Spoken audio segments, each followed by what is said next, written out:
Assalamualaikum warahmatullahi wabarakatuh. Halo semuanya, selamat datang di channel kami. Hari ini aku akan menceritakan satu kisah yang menarik. Cerita ini penuh makna dan mungkin bisa menjadi inspirasi bagi kita semua. Jangan lupa like, komen, dan subscribe. Siapkan hati, nyalakan imajinasi. Mari, kita mulai ceritanya.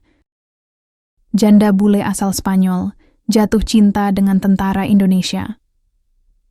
Julia Alvarez tiba di Bandara Adi Sucipto dengan satu koper besar dan raut wajah letih. Sudah seminggu ia berkeliling Bali, dan sekarang waktunya menyendiri di kota yang lebih tenang. Yogyakarta menjadi pilihannya. Ia tidak membawa banyak rombongan. Hanya satu asisten pribadinya, seorang wanita Spanyol paruh baya bernama Marisa. Jogja tenang, ya? Gumam Julia begitu keluar dari mobil dan menatap langit sore yang agak mendung. Dia menginap di Hotel Bintang 5 dekat Malioboro, tapi justru ia jarang ada di sana. Lebih sering menyusuri jalan kaki, masuk pasar tradisional, mencicipi gudeg di warung kaki lima. Di satu kesempatan, ia mampir ke galeri seni kecil di kawasan Kota Baru. Disinilah semuanya dimulai. Galeri itu sepi, hanya ada satu pria berpakaian militer yang berdiri di depan lukisan wayang. Postur tubuhnya tegap, kulitnya coklat terbakar matahari. Pandangannya tajam namun tidak mengintimidasi. Julia melirik sekilas, lalu kembali berpura-pura tertarik pada patung kayu kecil. Pria itu mendekat. "Kamu turis?" Suaranya pelan, bahasa Inggrisnya kaku, tapi cukup dimengerti. Julia mengangguk, tersenyum ramah. "From Spain." "Oh, Spanyol." Ucap pria itu singkat, lalu kembali melihat lukisan. Biasanya, Julia tidak tertarik dengan pria berpakaian militer, tapi pria ini lain. Diam, sopan, tidak banyak bicara, tidak berusaha mengesankan. Justru itu yang membuat Julia penasaran. Saat ia keluar dari galeri, pria itu masih berdiri di sana. Di luar dugaan, ia mengejarnya sebentar. "Namaku Agung," katanya pendek. "Julia," balasnya. Hanya itu. Tapi cukup untuk membuat Julia kembali ke galeri itu keesokan harinya. Lalu keesokan harinya lagi. Sampai akhirnya Agung mengajaknya minum teh di sebuah warung kecil di pinggir jalan. Tidak mewah, tapi Julia justru menyukainya. Tidak ada wartawan, tidak ada kamera, tidak ada basa-basi, hanya obrolan sederhana dan tawa pelan. 2 minggu berlalu, dan Julia mulai sering bertemu Agung. Ia tahu Agung adalah tentara aktif, berpangkat cukup tinggi, dan ditugaskan di markas besar militer Jogja. Julia mulai mampir ke markas itu, tentu saja dengan izin dan protokol ketat.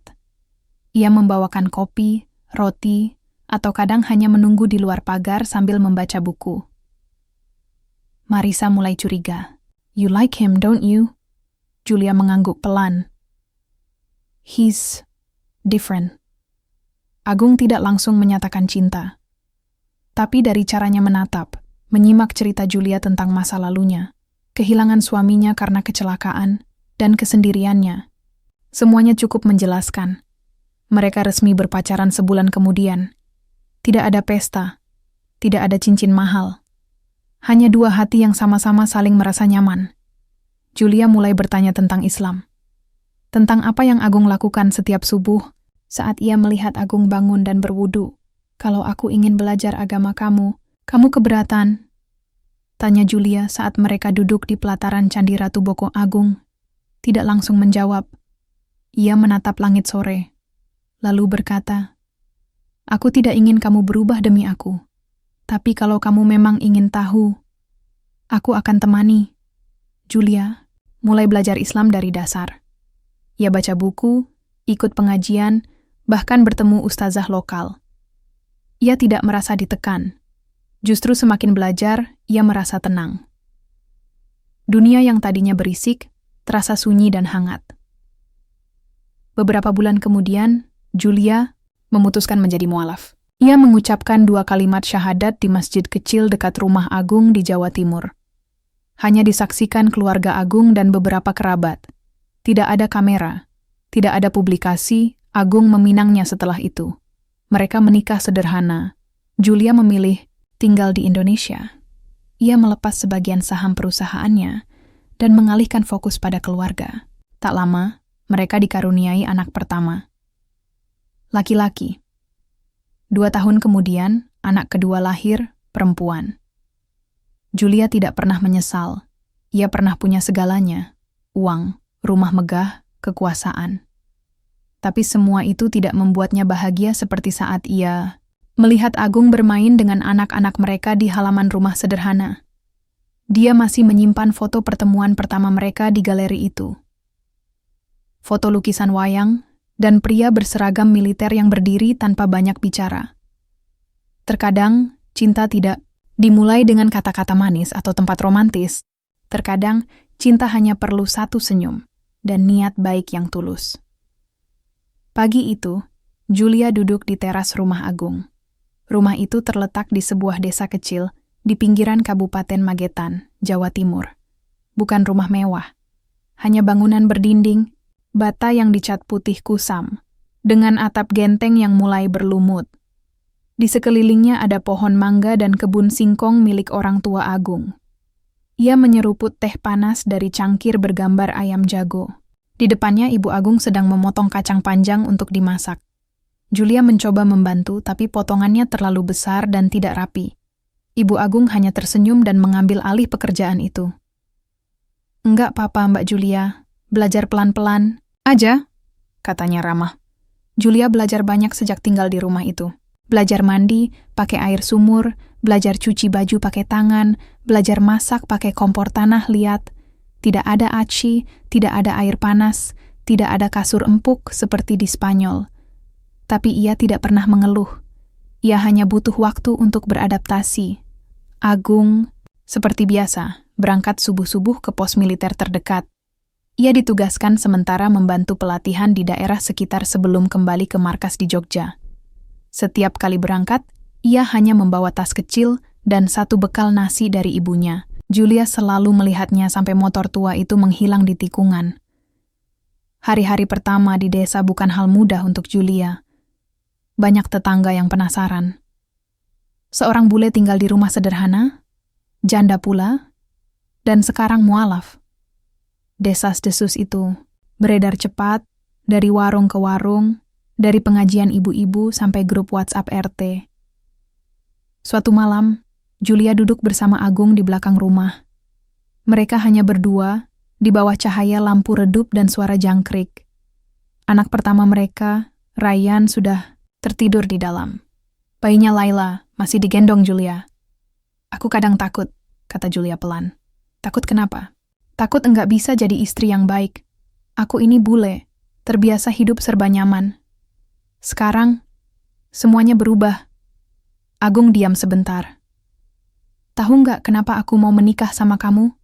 Julia menggeleng. "Karena kamu nggak pernah pamer, nggak sombong. Kamu belajar agama bukan karena aku paksa. Kamu tinggal di sini, ikut hidupku. Itu sudah lebih dari cukup." Julia menunduk. Kata-kata Agung selalu pendek, tapi tepat sasaran. Ia tidak pandai merayu, tidak pernah berkata romantis, tapi Julia tahu ia mencintainya dengan cara yang benar. Suatu siang, Ibu Agung mengajak Julia ke pasar. Mereka naik sepeda motor. Julia dibonceng, memakai helm besar dan masker. Di pasar, orang-orang menatapnya. Beberapa ibu-ibu bisik-bisik, ada yang diam-diam mengambil foto. Julia hanya tersenyum dan tetap dekat dengan ibu mertuanya. "Mbak Julia ini istri Pak Agung, ya?" tanya seorang pedagang sayur. "Iya, Bu. Saya istri Pak Agung," jawabnya dengan bahasa Indonesia yang masih terbata-bata, tapi cukup dimengerti. Pedagang itu tertawa. "Wah, Pak Agung menang banyak, dapat istri bule." Julia ikut tertawa. Ia tidak merasa tersinggung, justru itu menghibur. Ia merasa diterima, meski perlahan. Beberapa hari kemudian, ibu-ibu pengajian mengundangnya ikut arisan. Julia datang, membawa kue bolu buatan sendiri yang gosong di pinggirnya. Tapi semua tetap memakannya. Setiap malam, ia belajar membaca Al-Quran.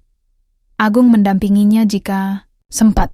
Kadang hanya satu ayat, kadang hanya satu huruf. Tapi Julia sabar. Ia tidak memaksakan diri untuk cepat bisa. Ia hanya ingin istiqomah. seperti yang sering dikatakan ibu mertuanya. Agama itu kayak air, kata Ibu Agung suatu sore. Kalau ngalirnya deras, bisa hanyut. Tapi kalau pelan tapi terus, bisa nyampai kemana-mana. Julia menyimpan kalimat itu dalam hati. Suatu malam, ketika hujan deras mengguyur desa, listrik padam. Rumah menjadi gelap gulita. Agung menyalakan lilin, dan Julia duduk memeluk kedua anaknya.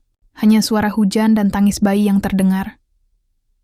Tiba-tiba, Agung menatap istrinya dan berkata, "Kamu nggak pernah nyesel kan, tinggal di rumah kayak gini?"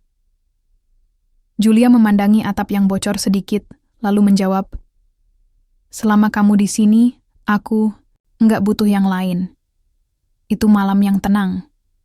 Tidak mewah, tapi penuh makna."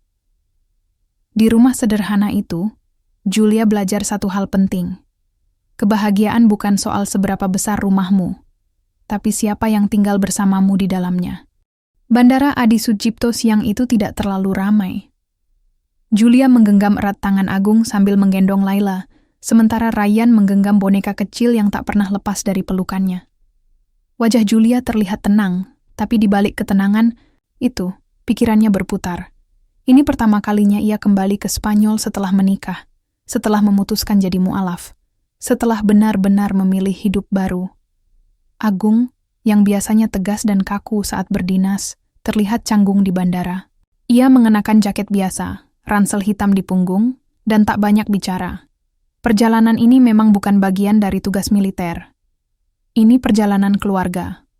Dan di benaknya, banyak pertanyaan yang belum punya jawaban. "Orang tuamu tahu kita datang?" tanya Agung pelan saat mereka duduk menunggu boarding. Julia mengangguk. "Mereka kaget waktu tahu aku sudah punya 2 anak. Tapi mereka tetap ingin bertemu." Pesawat mendarat di Bandara Madrid 15 jam kemudian. Udara dingin menyambut mereka. Julia langsung bicara dalam bahasa Spanyol saat bertemu petugas bandara, dan Agung hanya berdiri kaku di sampingnya. Anak-anak tampak lelah, tapi tetap antusias melihat pemandangan baru. Di luar, sudah menunggu mobil mewah berwarna hitam. Sopirnya langsung menyambut Julia dan membantunya memasukkan koper. Agung sempat terdiam beberapa detik, menatap mobil itu, seperti menatap benda dari dunia lain. Ia hanya pernah melihat mobil seperti itu lewat di TV atau jalanan kota besar. Rumah orang tua Julia terletak di pinggiran kota Madrid. Besar, bergaya modern minimalis, dengan taman luas dan kolam renang. Saat mobil berhenti di depan pintu, seorang wanita paruh baya keluar sambil menahan air mata. Ibunya. Ia langsung memeluk Julia erat.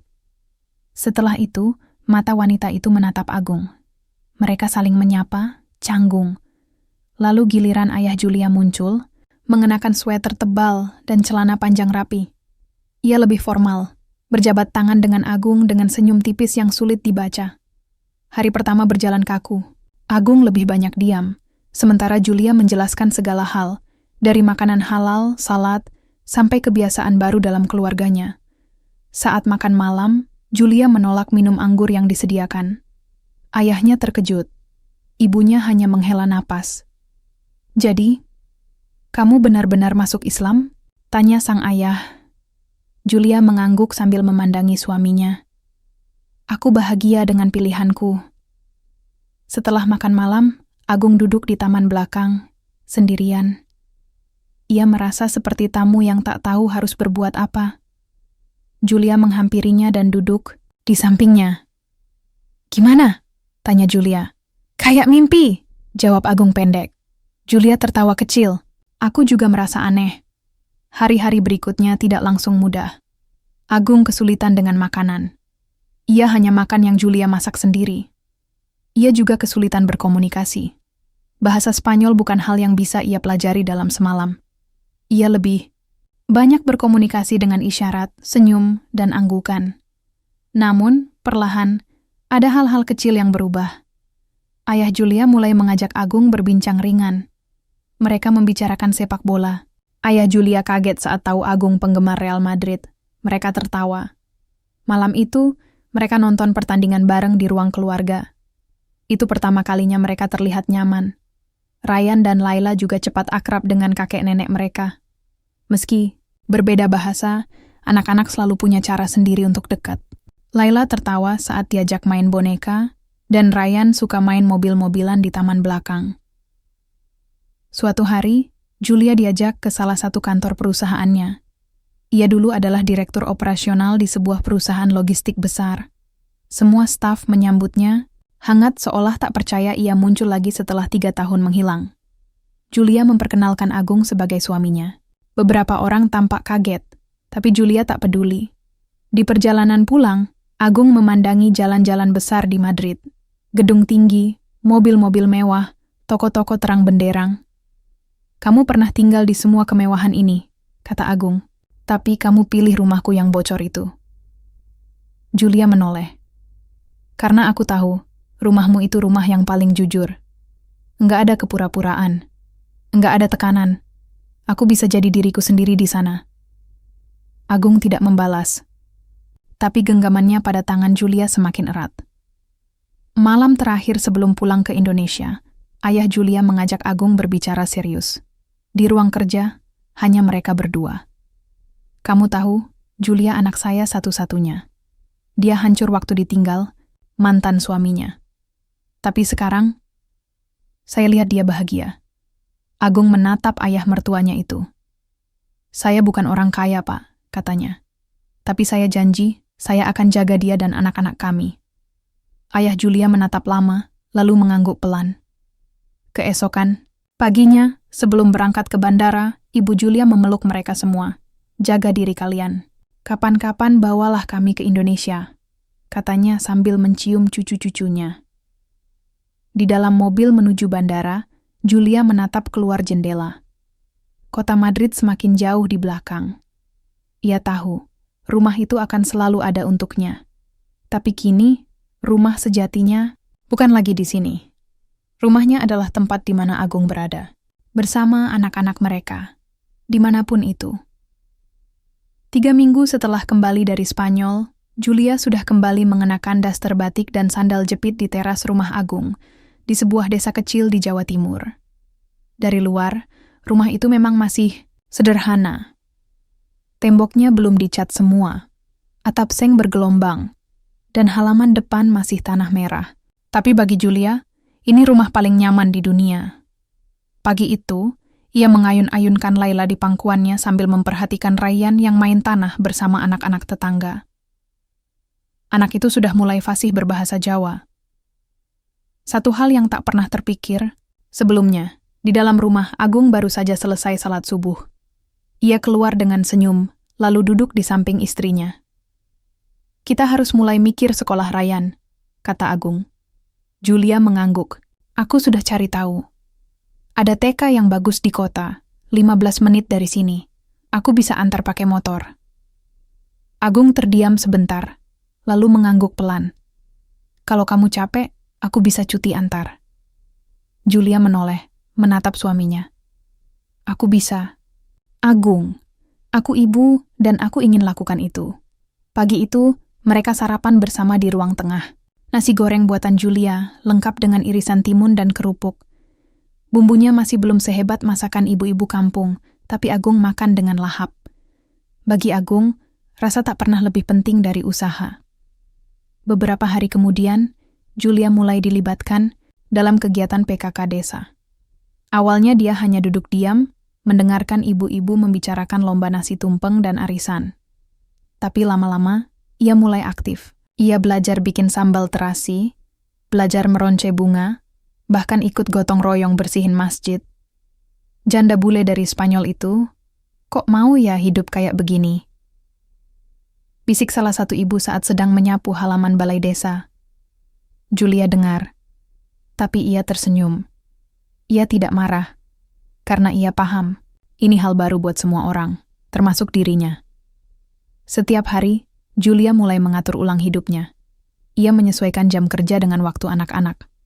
Karena sinyal internet di desanya tidak selalu bagus, Julia harus naik motor ke warung kopi di pinggir jalan raya jika ingin meeting lewat Zoom. Tak jarang, Ryan duduk di pangkuannya saat ia bicara dengan klien dari Spanyol. Sementara Laila tidur di gendongan.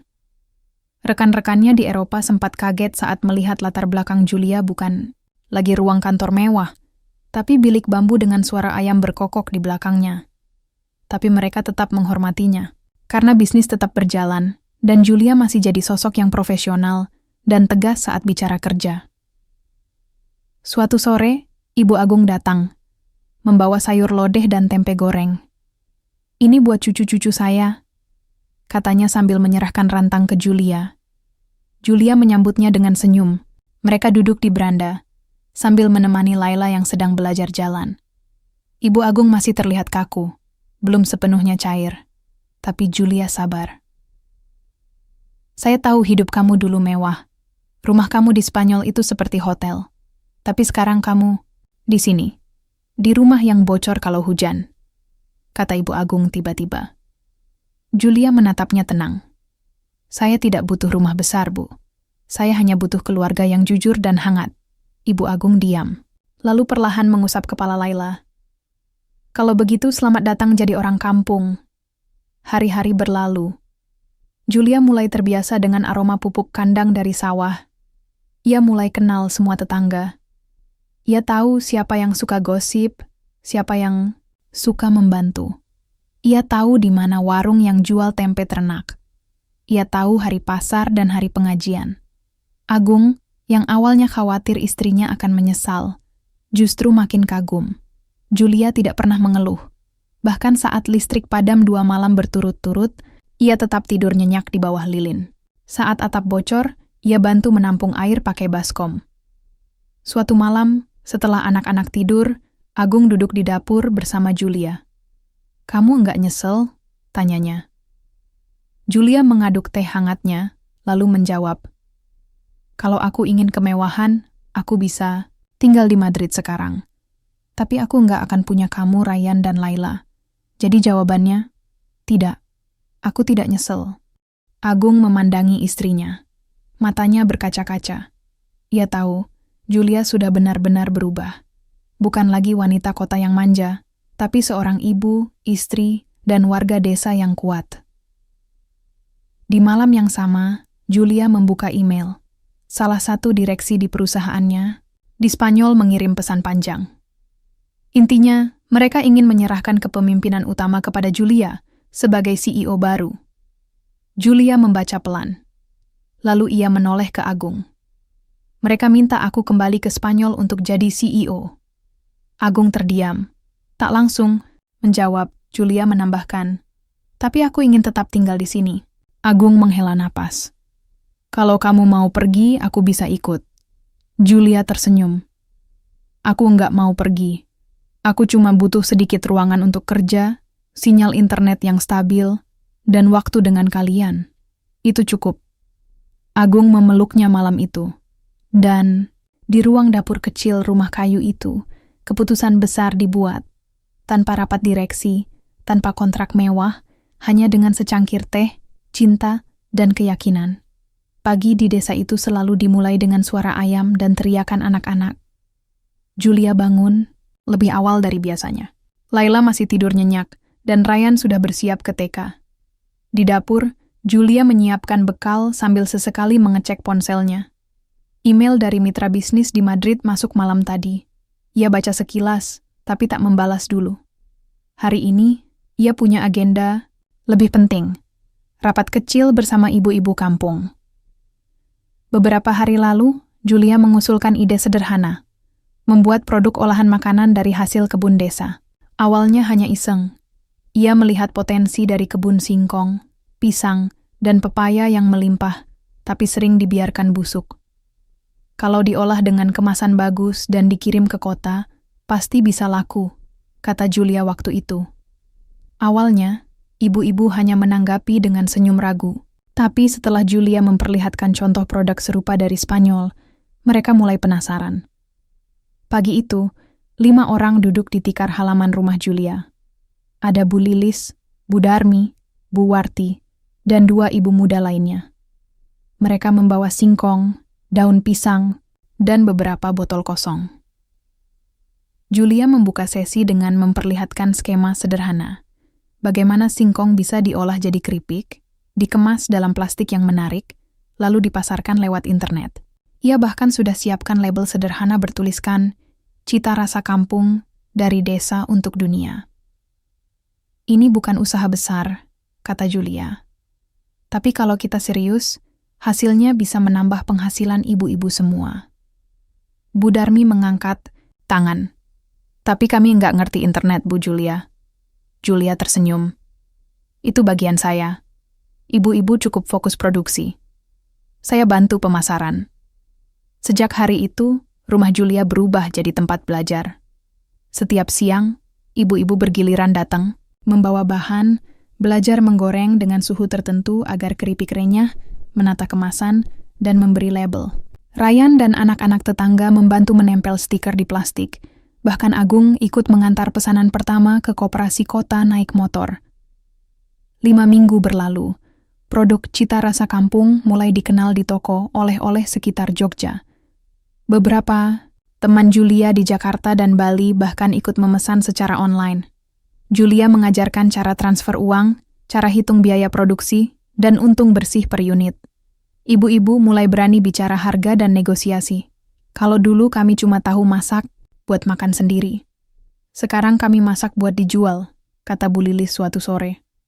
Tapi perubahan tak selalu mudah. Suatu siang, ketika Julia datang ke balai desa untuk mengajukan izin produksi, ia disambut dingin oleh salah satu perangkat desa. Bu Julia, jangan sampai usaha ibu-ibu ini rusak karena niat komersial. Ini desa, bukan pabrik, katanya sinis Julia, menatap pria itu. Ia tidak tersinggung. Ia paham semua butuh waktu. Ia lalu mengundang perangkat desa itu datang ke rumahnya minggu depan untuk melihat proses produksi sendiri. Minggu berikutnya, pria itu datang, melihat ibu-ibu tertawa sambil menggoreng. Anak-anak main sambil membantu. Bahkan ia mencicipi keripik singkong rasa balado yang sedang dikemas. Akhirnya ia berkata, "Kalau begini caranya saya dukung, tapi pastikan kebersihannya dijaga." Julia mengangguk. "Kita akan buat dapur produksi khusus, Pak. Saya sudah hitung biayanya." Hari-hari berlalu, dan usaha kecil itu mulai tumbuh. Julia menggunakan sebagian uang pribadinya untuk merenovasi dapur belakang jadi dapur produksi. Ia pasang wastafel stainless, meja kerja besar, dan mesin vacuum sealer yang ia impor dari Spanyol. Satu malam, Agung duduk di depan rumah, memandangi istrinya yang sedang mengecek stok barang sambil menyusui Laila. "Kamu nggak capek?" tanyanya. Julia menoleh, tersenyum. "Capek. Tapi ini capek yang aku pilih sendiri." Agung terdiam sebentar. "Kamu tahu, dulu aku nggak yakin kamu bisa betah hidup di sini." Julia tertawa kecil. "Dulu aku juga nggak yakin. Tapi sekarang, aku merasa lebih hidup daripada sebelumnya." Malam itu, mereka duduk bersama di kursi bambu. Tak ada musik, tak ada ASI. Hanya suara jangkrik dan cahaya lampu bohlam. Tapi semua terasa cukup. Besok, pesanan dari Bali akan dikirim. 2 kardus penuh, keripik dan dodol pisang. Dan minggu depan, Julia sudah punya rencana untuk memperluas produk ke minuman herbal. Semua ini dimulai dari halaman rumah.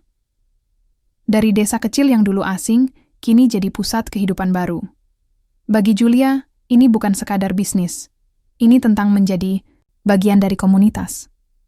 Tentang membuktikan bahwa cinta, ketika dijalani dengan ikhlas dan kerja keras, bisa menumbuhkan hal-hal besar dari tempat yang sederhana. Hari itu dimulai seperti biasa. Julia sedang menjemur pakaian di halaman belakang saat Ryan berlari tergesa dari depan rumah. "Mama, ada orang bule nyari Mama," teriaknya, napasnya ngos-ngosan. Julia menoleh cepat. Jantungnya berdetak lebih cepat tanpa alasan yang jelas. Ia lap tangannya, lalu berjalan ke depan.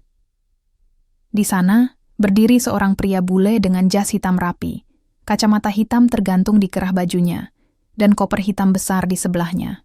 Ia berdiri kaku seperti orang asing yang tersesat. "Julia," sapanya, suaranya berat, dengan aksen Spanyol yang masih sangat dikenalnya. Sudah lama, Julia membeku. Wajah itu masih sama. Hanya lebih kurus, sedikit lebih tua. Tapi tidak, salah lagi. Lelaki itu adalah Eduardo, mantan suaminya, ayah kandung Ryan. "Kenapa kamu di sini?" tanya Julia singkat, mencoba tetap tenang. "Aku ingin melihat Ryan," jawab Eduardo, "dan bicara empat mata denganmu." Julia mengajak pria itu masuk. Duduk di ruang tamu yang tak besar. Eduardo menatap sekeliling, seolah menilai kehidupan Julia sekarang. "Aku dengar kamu sudah menikah lagi," katanya. Julia mengangguk. "Dan aku bahagia." Eduardo tersenyum sinis. "Dengan seorang tentara dari Indonesia." Sungguh mengejutkan. Julia tidak merespons. Ia tahu Eduardo tak datang dari Madrid hanya untuk basa-basi. "Aku mau membawa Ryan kembali," kata Eduardo akhirnya. Julia menatapnya tajam. "Tidak mungkin." Eduardo menyandarkan punggung. "Aku ayah kandungnya Julia, dan kamu membawanya tanpa persetujuan resmi." "Kau pikir aku akan diam?" Julia mengatur napas. "Aku membawa Ryan setelah perceraian. Kamu tahu itu. Kamu bahkan tidak datang ke pengadilan." Eduardo berdiri. "Aku tidak akan memperdebatkan itu di sini, tapi aku sudah siapkan pengacara di Jakarta. Kalau kamu tidak menyerahkan Ryan secara sukarela, kita akan selesaikan secara hukum." Julia berdiri juga. Wajahnya tegang, tapi matanya tidak gentar. "Ryan bukan barang yang bisa kau ambil seenaknya. Dia anakku.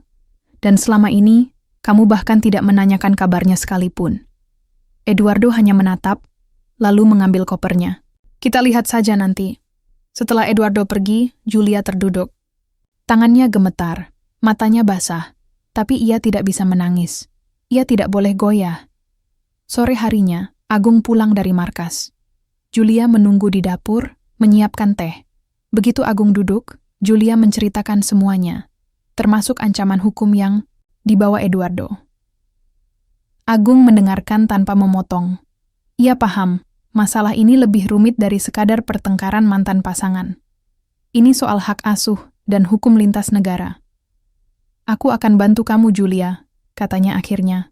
"Kita tidak akan biarkan Ryan diambil." Malam itu, mereka bicara serius, menghubungi pengacara, mencari dokumen resmi perceraian, sertifikat kelahiran Ryan, surat keterangan dari pengadilan Spanyol. Semua dikeluarkan dari lemari. Julia tidak tidur malam itu. Ia hanya duduk di kamar Ryan, memandangi anaknya yang tertidur pulas. Laila pun tidur di ranjang kecil di sudut ruangan. "Tidak ada yang akan memisahkan kita lagi," bisik Julia pelan. Beberapa hari kemudian, Eduardo mengirim surat resmi. Isinya permintaan hak asuh Ryan dan panggilan ke pengadilan di Jakarta. Julia merasa seperti tersedot ke masa lalu yang paling ingin ia lupakan. Kehidupan penuh tekanan, kontrol, dan dinginnya pernikahan tanpa cinta. Namun Julia bukan perempuan yang sama seperti dulu. Kali ini, ia tidak sendiri. Ia punya keluarga baru. Agung selalu ada di sisinya. Ibu-ibu kampung pun mulai tahu dan memberi dukungan. Bahkan kepala desa datang dan berkata, "Kalau perlu tanda tangan warga bahwa Ryan betah tinggal di sini, kami siap bantu." Julia tersenyum. "Terima kasih, Pak. Tapi saya akan hadapi ini lewat jalur resmi."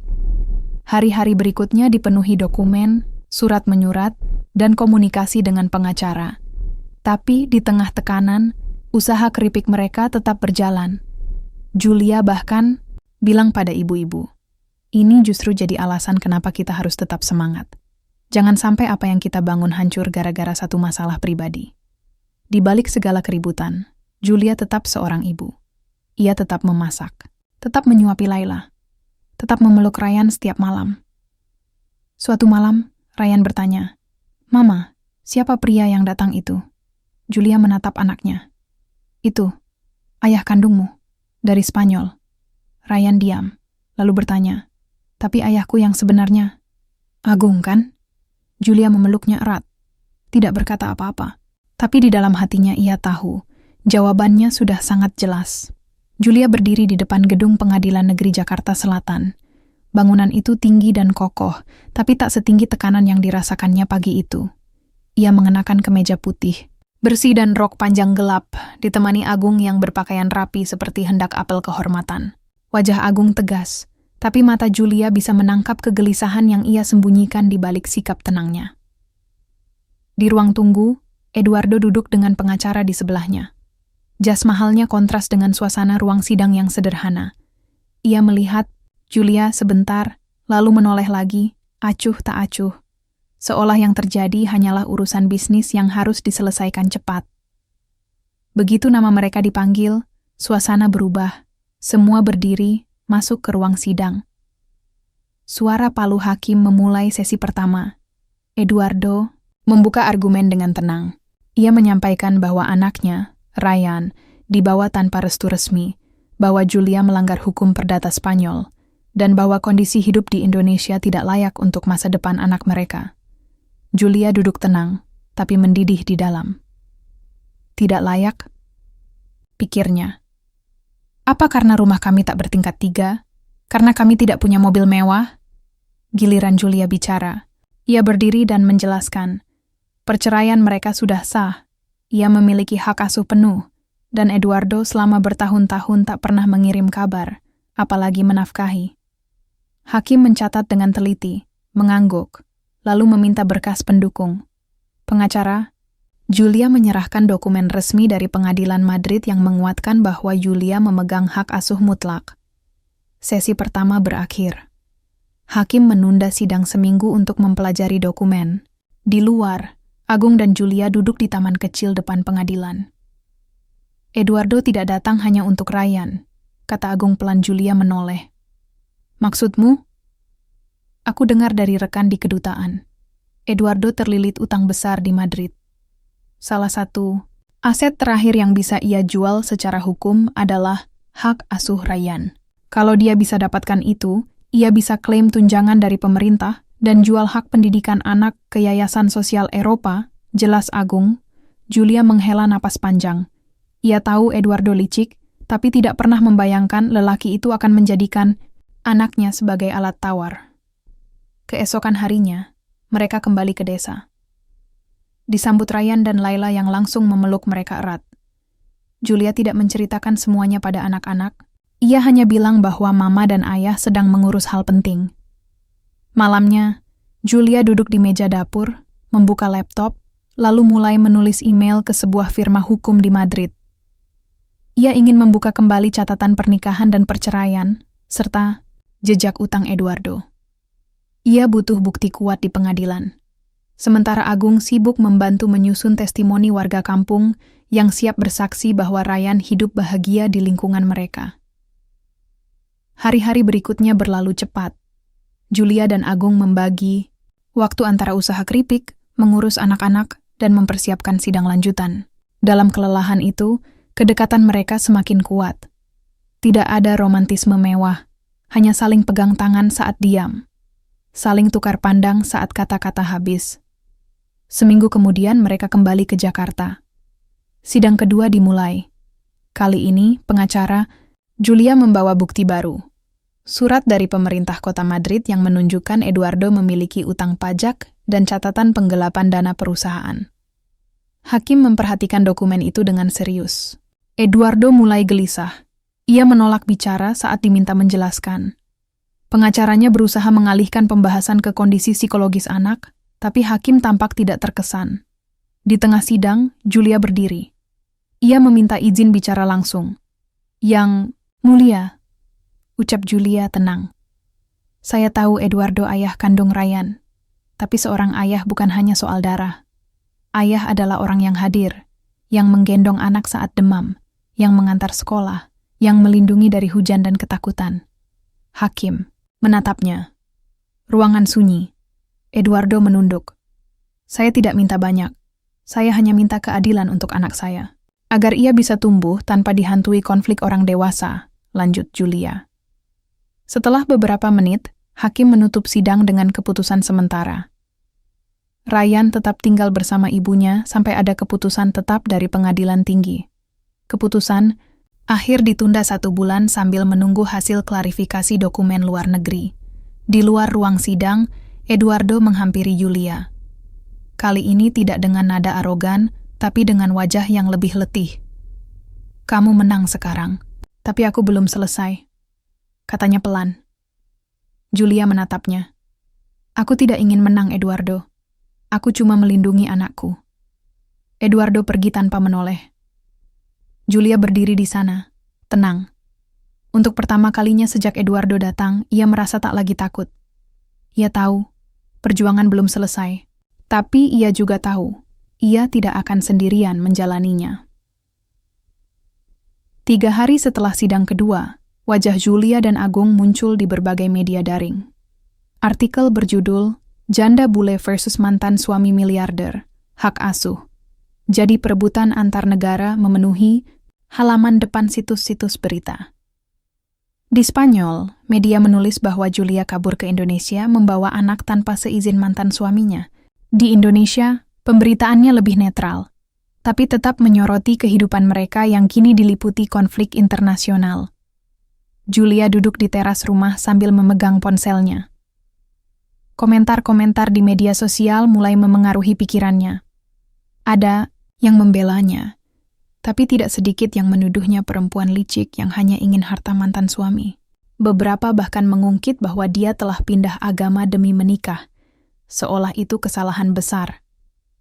Agung datang membawa 2 gelas teh hangat.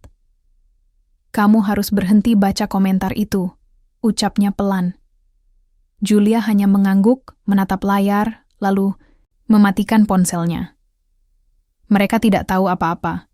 Tidak tahu siapa Eduardo sebenarnya. Tidak tahu bagaimana aku hidup di sini. "Kamu tidak perlu pembelaan dari mereka. Anak-anak kita sehat. Kita kerja keras. Itu cukup." Julia menatap suaminya. Wajah Agung selalu membuatnya tenang. Tapi dalam diam, Julia tahu masalah belum selesai. Kasus mereka kini sudah jadi konsumsi publik. Dan saat semua mata tertuju, keputusan pengadilan bisa jadi bukan lagi soal keadilan, tapi soal citra. Pagi berikutnya, Julia mendapat telepon dari seorang wartawan Spanyol bernama Clara. Ia mengaku ingin membuat laporan mendalam dan menjanjikan bahwa tulisannya akan adil dan berimbang. Julia awalnya ragu, tapi setelah berpikir semalam, ia setuju dengan satu syarat. Clara harus datang langsung ke Indonesia dan melihat sendiri kehidupan mereka. 2 minggu kemudian, Clara tiba di desa. Ia datang dengan kamera kecil, buku catatan, dan wajah penasaran. Julia mengajaknya keliling. Ia tunjukkan rumah mereka, dapur kecil tempat ia membuat adonan keripik, sekolah tempat Rayyan dan Laila belajar, dan masjid tempat mereka sekeluarga sering salat berjamaah. Clara mencatat dengan tekun. Ia tidak banyak bicara, hanya sesekali bertanya. "Apakah kamu menyesal pindah ke Indonesia?" tanyanya di suatu sore. Julia menggeleng. "Tidak, aku kehilangan banyak hal, iya. Tapi aku menemukan banyak hal yang lebih berarti. Di sini aku belajar bahwa bahagia itu bukan soal besar rumah atau berapa banyak uang di rekening." Clara mengangguk, lalu diam lama. "Apa kamu yakin akan menang di pengadilan?" Julia menarik napas. "Aku tidak tahu, tapi aku yakin aku harus berjuang untuk anak-anakku." Laporan Clara terbit seminggu kemudian di salah satu media ternama Spanyol. Judulnya, "Dari Madrid ke Gunung Kidul, Kisah Seorang Ibu yang Memilih, Cinta dan Keyakinan." Artikel itu berbeda dari lainnya. Tidak menggiring opini, tidak sensasional. Hanya menampilkan fakta dan kisah Julia sebagaimana adanya. Reaksi pun berubah. Banyak orang di Spanyol yang akhirnya paham. Beberapa mengirim pesan dukungan. Bahkan seorang mantan guru Julia menulis surat yang menyentuh hati. Di Indonesia, artikel itu diterjemahkan dan disebarkan luas. Kini banyak orang mulai membela Julia secara terbuka. Namun Eduardo tidak tinggal diam. Ia menuntut media itu dan menyebut Clara menyebarkan berita palsu, tapi usahanya tak banyak membuahkan hasil. Bukti terlalu kuat dan Clara memiliki semua rekaman wawancara. Di sisi lain, tekanan justru datang dari dinas militer. Atasan Agung memanggilnya. Mereka tidak melarang Agung mendampingi istrinya, tapi mulai merasa citra militer ikut terseret dalam kasus pribadi itu. Agung pulang dengan wajah berat. "Mereka bilang aku terlalu sering ambil cuti. Terlalu banyak masuk media, jelasnya. Julia merasa bersalah. Ia tahu Agung mencintainya, tapi tidak adil kalau karirnya harus ikut hancur. Aku bisa pergi sendiri ke sidang akhir, ucap Julia malam itu. Kamu tak harus ikut. Aku akan bilang pada wartawan kalau kamu tidak terlibat apa-apa. Agung menatap istrinya. Aku bukan menikah denganmu untuk memilih bagian mudahnya saja. Kita sudah sejauh ini. Kita selesaikan bersama. Malam itu, mereka tidur dalam diam. Tapi bukan diam yang canggung. Diam yang menyimpan kekuatan. Mereka tahu satu hal. Tidak peduli sebesar apa badai, rumah mereka berdiri di fondasi yang kokoh. Cinta, keyakinan, dan tekad untuk melindungi keluarga. Langit Jakarta pagi itu mendung. Di luar gedung pengadilan tinggi, suasana terasa tegang. Wartawan berkumpul, sebagian dari mereka membawa kamera besar. Polisi berjaga. Seorang penerjemah resmi berdiri di dekat meja registrasi, menyiapkan dokumen, terjemahan dalam 2 bahasa. Di antara kerumunan, Julia menggenggam erat tangan Agung. Ia mengenakan gamis putih sederhana dan kerudung biru muda. Wajahnya tegas, tanpa riasan berlebihan. Di sampingnya, Agung mengenakan seragam dinas lengkap. Ia sudah mendapat izin khusus untuk hadir, meski atasannya sempat keberatan. Di ruang tunggu, Julia menatap jam dinding yang berjalan lambat. Eduardo belum datang, tapi pengacaranya sudah duduk tenang di seberang meja. Pria bersetelan rapi itu beberapa kali melirik ke arah Julia, seolah menilai. Julia tidak peduli. Ia hanya ingin melewati hari ini. Beberapa menit kemudian, Eduardo datang, bersama 2 orang pengawal pribadi. Wajahnya datar. Tidak ada senyum, tidak ada sapa. Matanya bertemu dengan mata Julia sejenak, lalu berpaling. Julia bisa merasakan detak jantungnya bertambah cepat. Tapi ia tidak menunjukkan rasa takut. Tidak hari ini. Sidang dibuka dengan pembacaan ulang kronologi kasus. Pihak Eduardo bersikeras bahwa Julia membawa Ryan ke luar negeri tanpa izin, dan itu melanggar hukum pengasuhan anak lintas negara. Mereka menuntut agar Ryan dikembalikan ke Spanyol dan diasuh di bawah pengawasan negara. Pengacara Julia berdiri. Ia menunjukkan bahwa selama ini Ryan hidup layak, sehat, dan bersekolah secara formal di Indonesia. Ia menyampaikan bukti surat izin kunjungan awal yang pernah ditandatangani Eduardo sendiri sebelum mereka berpisah, yang menyebutkan bahwa Julia boleh membawa Ryan selama liburan panjang. Itu dokumen penting. Tapi waktu sudah lama berlalu, dan status hukum masih mengambang. Kemudian hakim memanggil saksi ahli. Seorang psikolog anak yang melakukan evaluasi terhadap Ryan diminta memberikan keterangan. Di ruang sidang yang hening, suara psikolog itu terdengar sangat jelas. Ryan adalah anak yang cerdas. Ia memiliki kedekatan emosional kuat dengan ibunya. Dalam wawancara kami, ia menyampaikan keinginan untuk tetap tinggal bersama ibunya dan ayah tirinya. Ia menyebutkan, post-power dia merasa lebih aman, lebih diperhatikan dan lebih dicintai dalam lingkungan barunya. Terdengar desahan di antara pengunjung sidang. Eduardo tampak tak senang. Ia membisikkan sesuatu pada pengacaranya. Hakim lalu memanggil Julia untuk berbicara. Julia berdiri. Ia menarik napas. Saya bukan ibu yang sempurna, katanya dalam bahasa Spanyol diterjemahkan oleh penerjemah. Tapi saya berjuang. Saya pindah ke Indonesia bukan untuk lari dari siapapun, tapi karena saya menemukan seseorang yang mencintai saya tanpa syarat. Anak saya bahagia. Ia sekolah, bermain, dan dibesarkan dalam keluarga yang saling menghargai. Kemudian, hakim bertanya pada Agung. Ia tidak diwajibkan bicara, tapi ia memilih untuk menyampaikan beberapa kata. Saya bukan orang kaya, tapi saya tahu bagaimana caranya menjaga keluarga.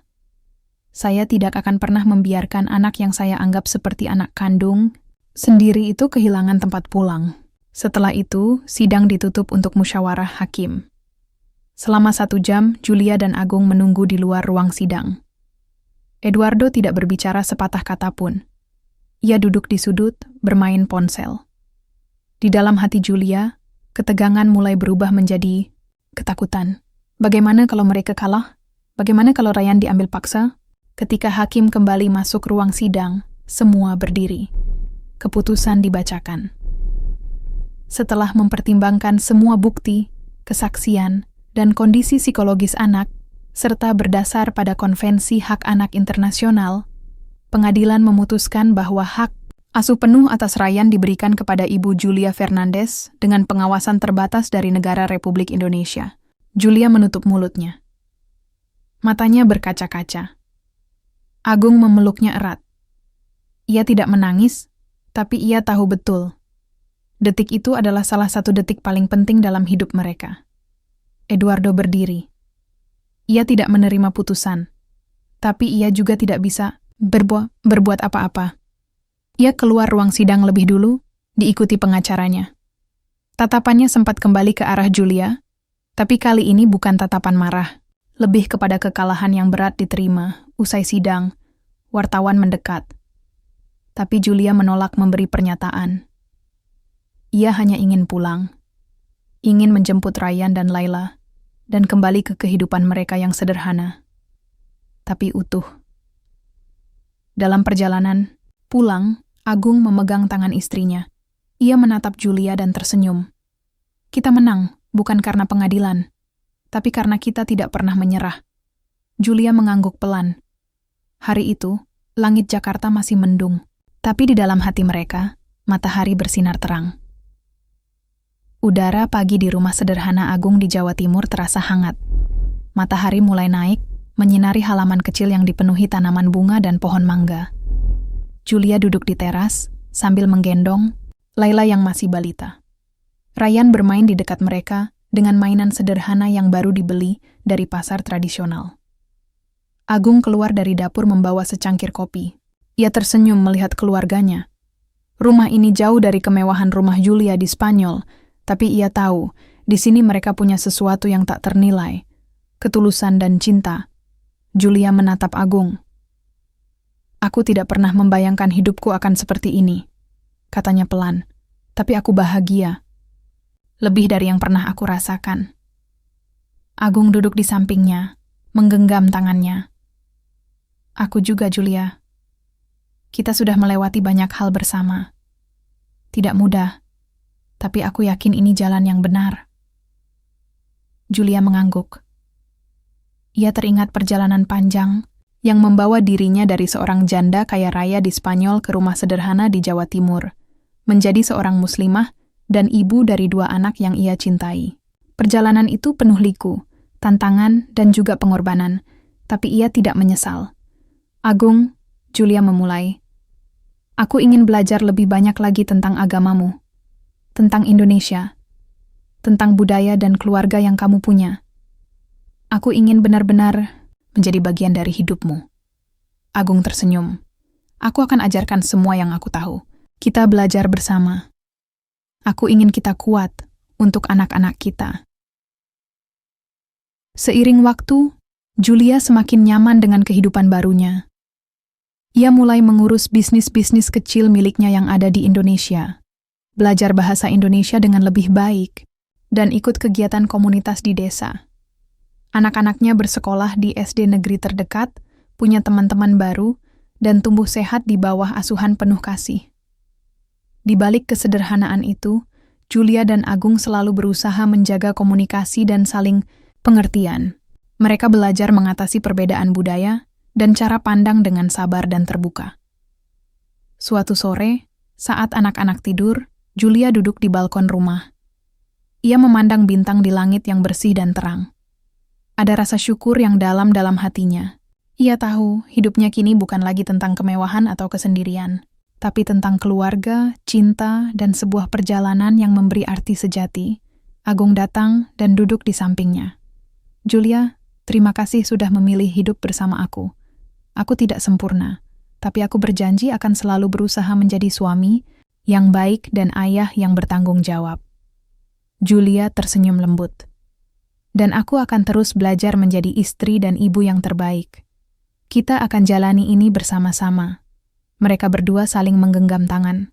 Di situ, dalam keheningan malam, ada janji yang tak perlu diucapkan keras.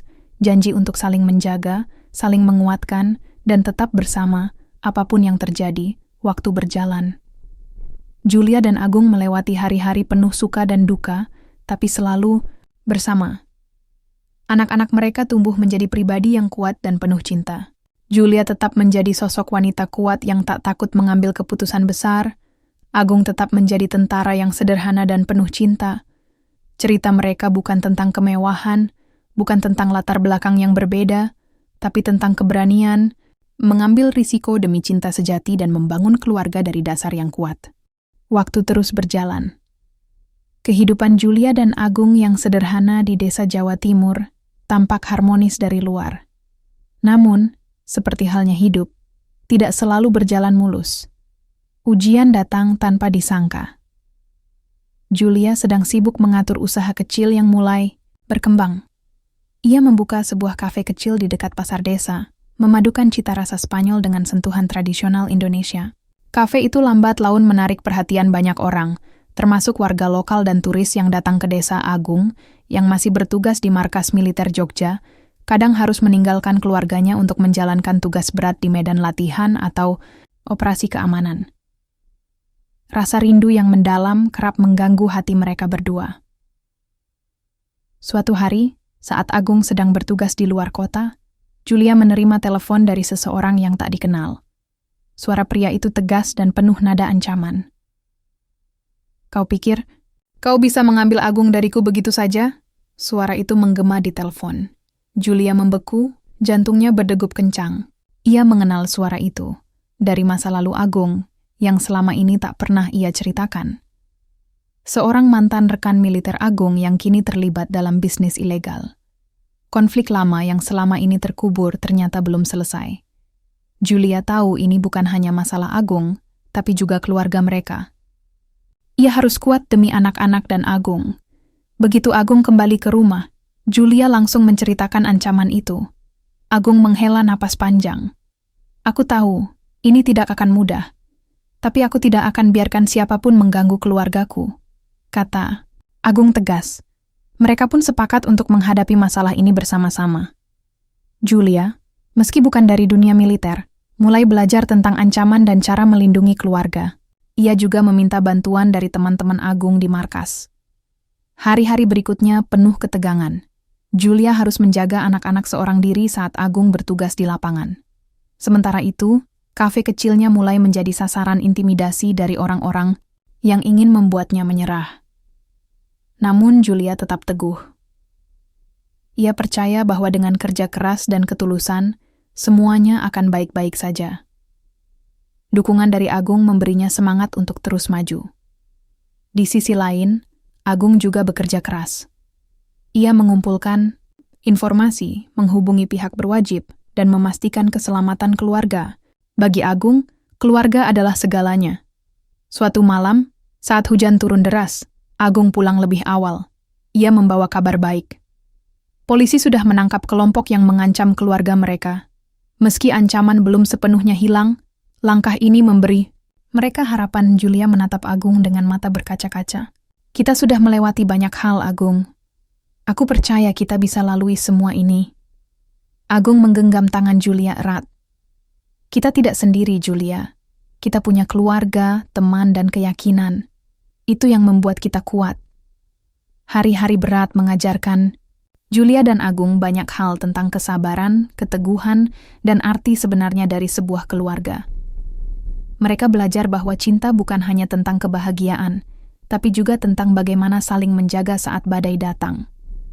Anak-anak mereka tumbuh dalam suasana penuh kasih sayang meski kadang harus merasakan ketegangan orang tua mereka. Julia berusaha menjaga agar anak-anak tetap merasakan kehangatan dan kebahagiaan. Seiring waktu, Julia mulai mengerti lebih dalam tentang budaya dan agama yang dianut Agung. Ia melanjutkan belajar agama Islam dengan tekun, bukan hanya demi status sebagai istri, tapi juga untuk menemukan kedamaian dalam dirinya. Suatu sore, di sebuah majelis taklim di desa, Julia duduk bersama para wanita desa yang sudah lama mengenalnya. Mereka berbagi cerita, tertawa bersama, dan memberi dukungan satu sama lain. Julia merasakan keterikatan yang kuat dengan komunitas barunya. Agung yang datang menjemput Julia, melihat perubahan dalam diri istrinya. Ia bangga pada Julia yang semakin matang dan kuat. Mereka tahu perjalanan ini masih panjang, tapi mereka siap melangkah bersama. Matahari mulai condong ke barat, memancarkan sinar keemasan yang hangat di desa kecil tempat Julia dan Agung tinggal. Rumah sederhana mereka yang dulu terlihat kecil kini mulai terasa penuh kehidupan dan harapan. Anak-anak tumbuh ceria, kafe Julia mulai ramai, dan Agung tetap teguh dengan tugasnya sebagai tentara yang melindungi negeri. Namun, di balik ketenangan, tantangan baru mulai muncul. Julia mendapatkan kabar dari Spanyol bahwa bisnis keluarganya mengalami masalah besar. Sebuah perusahaan pesaing mengambil alih sebagian aset keluarga tanpa ampun. Kabar itu membuatnya gelisah. Dunia yang dulu begitu dekat dengannya kini terasa jauh dan penuh risiko. Julia duduk di teras rumah sambil memegang telepon genggamnya. Pikirannya bercabang-cabang. Agung, aku harus ke Spanyol sebentar. Ada urusan keluarga yang mendesak, katanya dengan suara berat. Agung mengangguk, meskipun hatinya berat melepas Julia pergi.